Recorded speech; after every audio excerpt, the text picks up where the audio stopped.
Halo Sobat BM Bercerita. Assalamualaikum warahmatullahi wabarakatuh. Kisah yang bikin ngenes, bikin merinding ini terjadi di Kepulauan Meranti Riau pada tahun 2024. Seorang wanita yang mengalami nasib tragis. Dia tewas, jasadnya ditemukan di dalam kondisi yang benar-benar mengerikan. Bersimbah cairan merah dengan luka sayatan lebar, tepat di bagian lehernya. Tindakan mengerikan ini dilakukan oleh teman kencannya sendiri alias tamunya sendiri yang dikenal melalui aplikasi hijau. Lantaran si pelaku merasa sakit hati dipermainkan oleh korban. Setelah sebelumnya pelaku mengirimkan sejumlah uang kepada korban untuk melakukan hubungan intim. Namun korban justru tidak menepati janjinya untuk bertemu. Dan pada akhirnya pelaku pun menjebak korban hingga kejadian mengerikan ini pun terjadi. Bagaimana cerita selengkapnya? Silakan subscribe dulu. Di Kepulauan Meranti Riau ada seorang wanita cantik bernama Wiji Imelda berusia 17 tahun. Orang-orang di sekitarnya biasa memanggilnya Echa. Echa dan keluarganya hidup di dalam keterbatasan ekonomi. Ayahnya bahkan sedang menjalani hukuman di penjara akibat terlibat di dalam sebuah kasus kejahatan. Kehidupan yang penuh tekanan membuat Echa berpikir untuk mencari jalan keluar demi perbaikan hidup. Di usia muda, Echa menikah dengan seorang pria yang jati dirinya tidak disebutkan. Hingga 3 tahun usia pernikahannya dengan lelaki itu, di mana Echa yang baru menginjak usia 20 tahun di saat itu sudah dikaruniai seorang buah hati yang usianya 3 tahun. Dia bersama sang suami tinggal di wilayah Kecamatan Selat Panjang Kota, Kabupaten Meranti, yang juga masih berada satu wilayah dengan tempat tinggal keluarga Echa. Namun bapak-bapak dan sedikit ibu-ibu, sayangnya pernikahan yang Echa harapkan menjadi jalan keluar dari keterpurukan ternyata malah tidak berjalan sesuai harapan. Saya sebut bapak-bapak lebih banyak karena informasi statistik dari admin YouTube kalau 90% penonton saya adalah lelaki dan sudah bapak-bapak. Perempuan dan ibu-ibu cuma sedikit sekali. Kita lanjut lagi, balik ke Echa.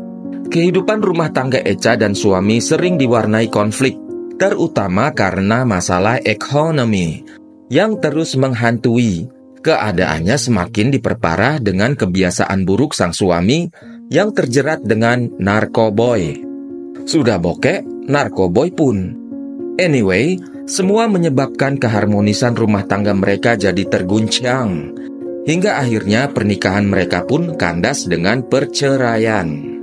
Di usia yang masih sangat muda, Echa sudah menyandang status sebagai seorang jande yang memiliki seorang anak.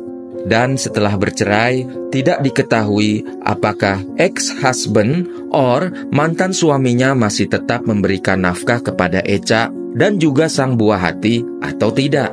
Namun yang jelas, kalaupun diberikan nafkah, di tengah kebutuhan hidup yang serba mahal saat ini, Echa tidak mungkin mengandalkan uang dari mantan suaminya atau hanya sekedar uang dari keluarganya saja.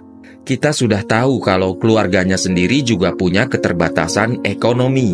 Echa yang ingin memiliki kehidupan yang lebih baik, terutama untuk anaknya, dia berusaha untuk mencari uang. Namun Echa menyadari bahwa mencari pekerjaan bukanlah hal gampang. Kalaupun ada, bayarannya tidak seberapa, tidak setimpal dengan kerja kerasnya.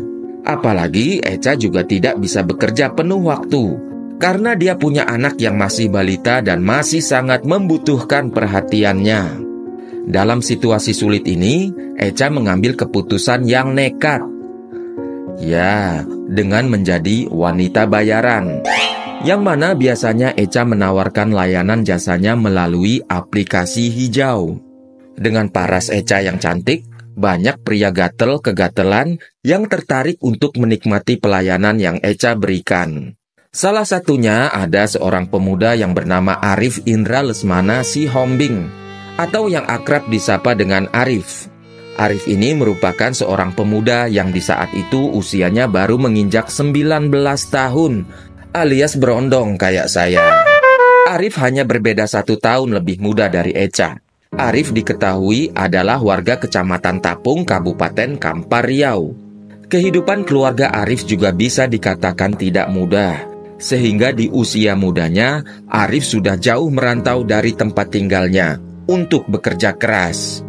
Arif bekerja di koperasi simpan pinjam yang berada di wilayah Selat Panjang Kota Kepulauan Meranti, yang mana agar lebih mudah menjangkau tempat kerjanya tersebut, Arif menyewa sebuah kamar kos yang berada di Jalan Manggis, Kecamatan Selat Panjang Kota, Kabupaten Meranti.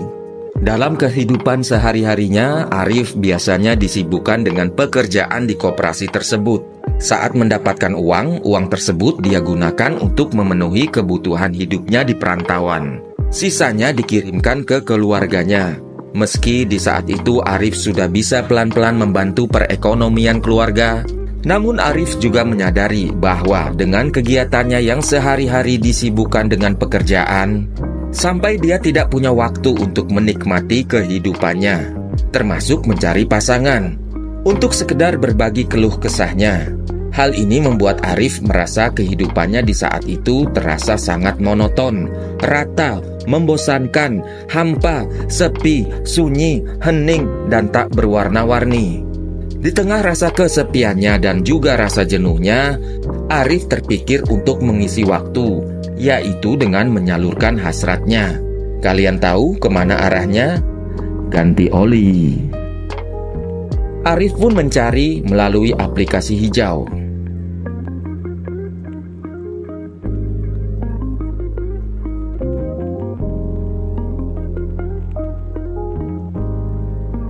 Setelah cukup menjelajahi aplikasi hijau, Arif menemukan seorang wanita yang menurutnya cocok dengan seleranya. Wanita tersebut sangat good looking, langsing, dan terlihat masih muda. Tanpa berpikir panjang, Arif menghubungi wanita tersebut dan menanyakan tarif layanannya.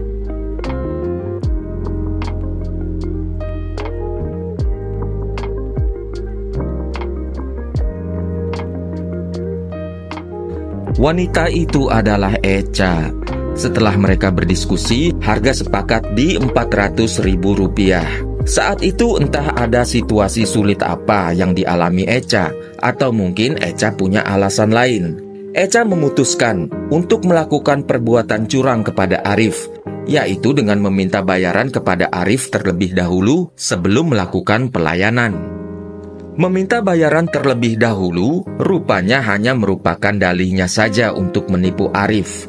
Setelah Arif mentransfer uang sebesar Rp400.000 dengan 2 kali transfer, yaitu Rp250.000 di awal, kemudian ditransfer lagi Rp150.000 setelahnya.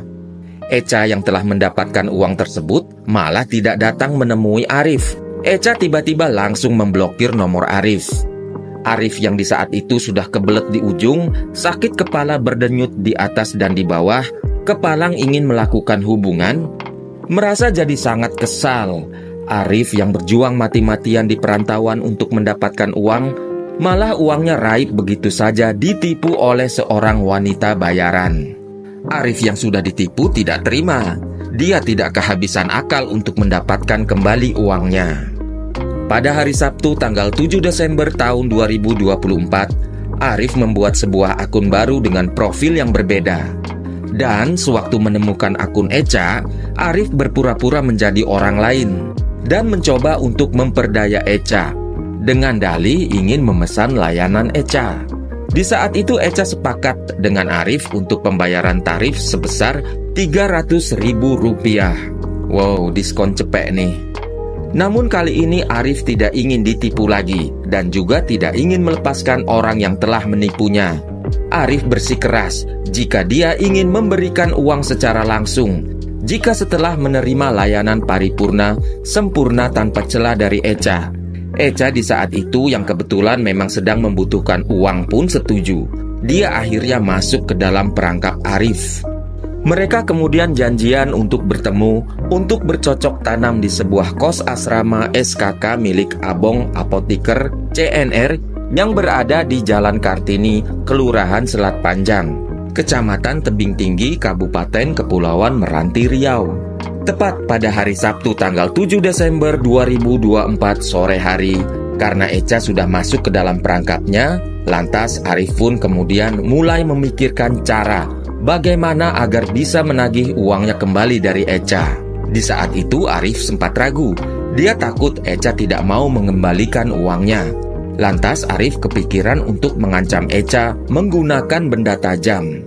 Agar tidak terlalu mencolok, Arif memutuskan untuk membawa sebuah pisau cutter. Setelah itu dia menyiapkan pisau cutter untuk rencananya. Dia ingin mengancam Echa. Singkat cerita, Sabtu 7 Desember 2024, Arif langsung menyewa salah satu kamar di kos asrama SKK milik Abong Apotek CNR yang berada di Jalan Kartini.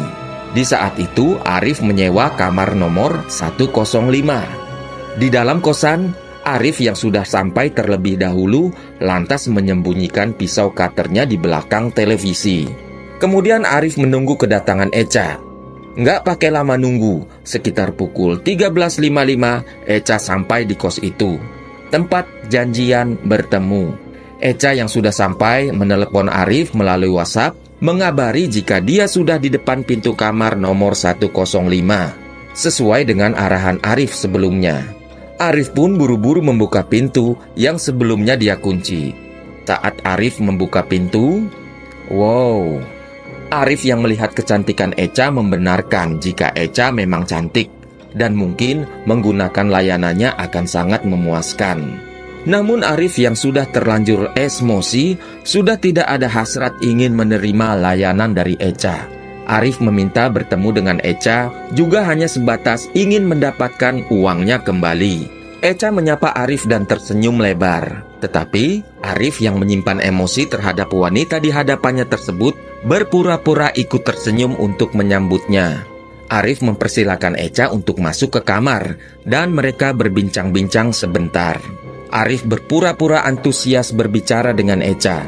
Di tengah obrolan mereka, Arif kemudian memberikan uang sebesar Rp50.000 kepada Echa sebagai tanda jadi sambil berkata, "Aku kasih segitu dulu ya, nanti sisanya aku kasih lagi kalau sudah selesai," kata Arif, yang disambut dengan anggukan setuju oleh Echa.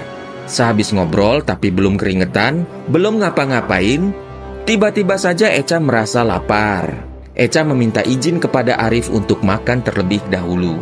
Saat itu Arif berinisiatif untuk pergi membeli nasi bungkus untuk Echa. Saat dia membeli nasi bungkus, Arif lantas tiba-tiba saja memikirkan sebuah ide gila, yaitu ingin mencampurkan makanan dan minuman Echa dengan obat tidur, agar bisa mengambil kembali uangnya yang sudah dia berikan. Atau paling tidak bisa membawa kabur barang-barang milik Echa sebagai gantinya. Menurut pikirannya, dengan membuat Echa tidak berdaya akibat efek obat tidur, dia tidak perlu mengancam atau berbuat nekat lebih jauh. Singkat cerita, setelah membeli nasi bungkus, Arif dengan santai mencampurkan obat tidur yang telah dia beli ke makanan dan minuman Echa. Arif buru-buru kembali ke kamar kos untuk menemui Echa, memberikan nasi bungkus dan minuman yang sudah dia campurkan dengan obat tidur tersebut. Echa yang disuguhkan makanan sebenarnya sempat bingung waktu dia melihat warna air yang diberikan agak berbeda. Dia bertanya, "Kok warnanya aneh, Bang?" tanya Echa yang penasaran sambil memperhatikan dengan tegas air mineral yang dia genggam. Namun Arif dengan santai menjawab kebingungan Echa dengan berkata, "Oh, itu, tadi aku campurin obat kuat." Dan atas jawaban Arif kemudian Echa hanya mengangguk percaya saja dan melanjutkan untuk menikmati makanan yang diberikan oleh Arif. Hingga pada akhirnya Echa menghabiskan makanannya. Echa kemudian tidur-tiduran di atas kasur, mungkin karena efek obat tidurnya sudah bekerja. Echa merasa dirinya sangat mengantuk, dan benar saja, tidak lama kemudian Echa tiba-tiba terlelap dalam tidurnya. Setelah Arif melihat Echa tertidur pulas, Arif merasa senang karena rencananya berhasil. Arif langsung beraksi dengan mengambil handphone dan juga tas milik Echa. Namun, saat Arif hendak membawa kabur barang-barang milik Echa, Entah mengapa efek obat tidur yang Arif berikan tidak bekerja maksimal. Echa rupanya tidak sepenuhnya terlelap, karena Echa masih bisa menyadari ada hal yang mengancam dirinya. Echa tiba-tiba bangun dari tidurnya, kemudian berusaha merebut kembali barang-barangnya. Hingga akhirnya Arif pun mengakui jika dia adalah orang yang sebelumnya pernah ditipu oleh Echa, dan dia ingin mendapatkan uangnya kembali. "Heh, kamu ini, ingat gak sama orang yang pernah kau tipu? Uang sudah kau terima, lantas kau blokir nomor aku. Hah? Ingat gak?" Apa ya bang? Yang mana ya bang? Nggak ada itu bang. Kita bicara baik-baik bang. Bang, jawab Echa. Di saat itu, entah mengapa Echa seperti tidak mengenal Arif atau pura-pura lupa. Hal tersebut membuat Arif lantas jadi sangat emosi. Dalam luapan emosinya, Arif jadi gelap mata.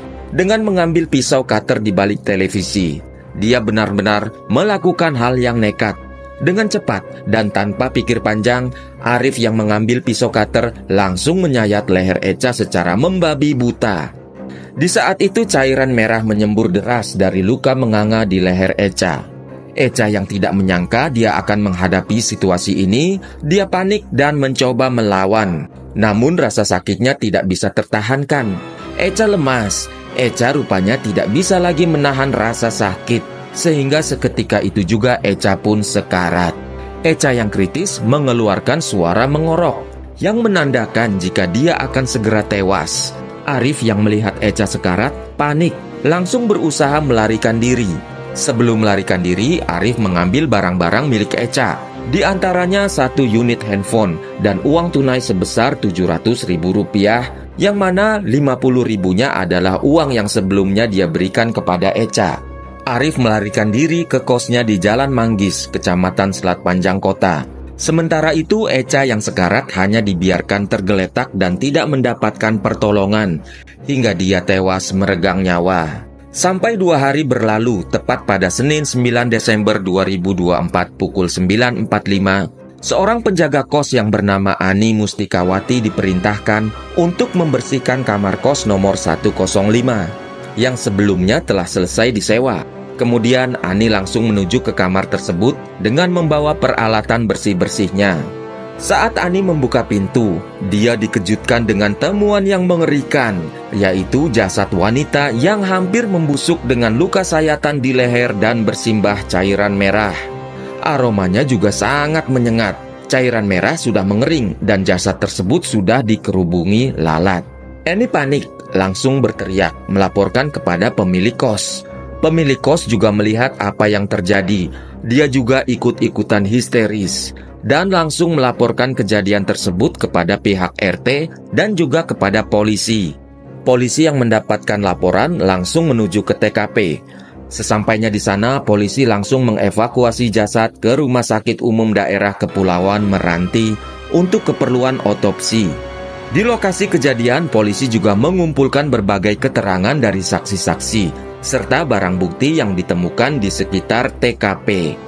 Berdasarkan hasil analisis awal terhadap barang bukti dan kesaksian yang dikumpulkan, polisi dengan mudah mengidentifikasi korban sekaligus pelaku. Keterangan dari para saksi, terutama keterangan dari penghuni kos tempat kejadian berlangsung, mengarahkan polisi pada dugaan kuat bahwa pelakunya adalah seorang pria yang bernama Arif. Setelah identitas dari pelaku diketahui, polisi langsung bergerak mengejar Arif. Tak lama setelah itu, sekitar pukul 11.45, polisi berhasil mendeteksi keberadaan Arif dan menangkapnya di sebuah kos yang berlokasi di Jalan Manggis, Selat Panjang, Kota. Arif diamankan dan dibawa ke kantor polisi untuk diperiksa. Di saat itu dia tidak melawan, dia sudah tahu apa yang harus dia hadapi. Berdasarkan bukti-bukti yang ada, Arif mengakui semuanya. Dia tega menghabisi nyawa Echa karena merasa sakit hati, ditipu oleh Echa yang dia kenal melalui aplikasi hijau untuk melakukan hubungan transaksi sehingga Arif sangat sakit hati dan ingin mengambil uangnya kembali dari Echa dengan cara menjebak Echa menggunakan akun yang berbeda hingga dia akhirnya menghabisi nyawa Echa. Arif juga mengaku sebelumnya dia sebenarnya hanya ingin mencuri saja, karena dia pikir rencana awalnya dengan memberi obat tidur di makanan dan minuman itu akan berjalan dengan lancar. Namun rupanya rencana tersebut tidak berjalan mulus, yang membuat dia terpaksa harus menghabisi nyawa Echa. Atas perbuatannya, Arif pun akhirnya dijerat dengan pasal 338 KUHP tentang penghilangan nyawa dan pasal 365 ayat 3 KUHP tentang pencurian dengan kekerasan, yang mana ancaman penjaranya maksimal 15 tahun penjara. Polisi juga segera menyampaikan kabar duka ini kepada pihak keluarga Echa yang tinggal di wilayah Kecamatan Selat Panjang Kota Kabupaten Meranti. Keluarga yang mendengar kabar tersebut awalnya tidak percaya. Mereka bertanya-tanya, apa yang sudah dilakukan oleh Echa? Mengapa bisa dia dihabisi oleh orang? Apakah selama ini Echa mempunyai musuh? Setelah proses pemeriksaan dan penanganan terhadap jenazah Echa selesai, keluarga pun membawa jenazah Echa untuk dimakamkan. Pemakaman berlangsung di TPU Sri Bijiwangsa II yang terletak di Jalan Utama Kelurahan Selat Panjang Kota. Di dalam suasana duka, keluarga besar, kerabat dan teman-teman Echa mengantarkan jenazah Echa ke tempat peristirahatan terakhir. Isak tangis mengiringi prosesi pemakamannya. Saat dimakamkan, bahkan anaknya yang masih kecil tidak dapat memahami apa yang sedang terjadi dengan sang ibu, yang membuat pihak keluarga di saat itu benar-benar merasa iba. Selain itu, di antara keluarga yang hadir, tampak juga mantan suami Echa serta ayahnya, yang mendapatkan izin khusus untuk menghadiri pemakaman, meski berada di bawah pengawasan ketat dan dengan tangan yang masih terborgol. Sang ayah turut hadir untuk memberikan penghormatan terakhir kepada putrinya. Kesedihan terlihat jelas di wajah sang ayah, membuat suasana semakin benar-benar menyedihkan. Itu dia kisah dari Echa yang harus berakhir di tangan pelanggannya akibat perbuatannya yang sempat menipu sang pelanggan. Apa pelajaran yang bisa kita ambil dari kisah ini? Sudah di puncak, ditipu pula. Terima kasih sudah menyimak video ini. Wassalamualaikum warahmatullahi wabarakatuh. Have a nice day and bye-bye.